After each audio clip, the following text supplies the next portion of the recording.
What's up, guys? So today marks day 30 of my everyday video challenge, and I thought I would start off today by giving you guys a top 5 list of the most common mistakes people make when they start a Shopify store.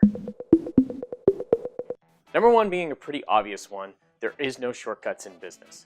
So the same for a business as there is for an online store. There are no shortcuts. It takes time, it takes dedication, and it takes doing it properly.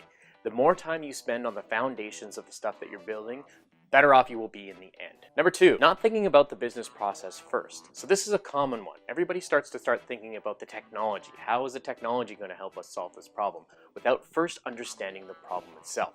I can't stress enough how important it is to figure out the business process before you start applying the technology. Make sure you have an understanding on how things are supposed to work in your business, and then find the technology that's going to fit. Number 3, installing every app you possibly can think of inside the App Store. Now, just because you're installing an app does not mean that you're going to be creating yourself less work. You need to find the right app for the problem that you are trying to solve. Installing an app before you know what the problem is that you're trying to solve is just going to cause you more work in the long run, and is actually going to end up costing you more money. Now, my recommendation usually for when you're deciding on whether you should go with an app or a custom-built solution is first look to see if there's an app that exists and it allows you to solve the problem you're looking for. If there is, definitely go with that, because then you can leverage the development time and the development energy of the app company rather than your own budget. If you can't find an app that solves your business process, then you want to look into building a custom solution. Number 4, making your business too complicated. So making the business complicated for complication's sake is not a way to win customers. You want to make your business, you want to be simplifying your business at every turn.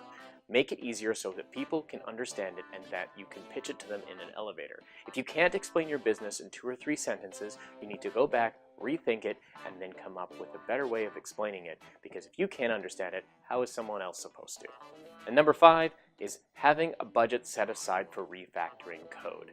Refactoring code is a natural part of doing an agile startup business. You need to build something, test it, and then rebuild it over and over again as the business process changes. This is how you quickly be able to iterate through your business and get results that matter. Having a refactor budget will greatly reduce your stress when it comes time to rebuilding something, because you know it will be properly installed.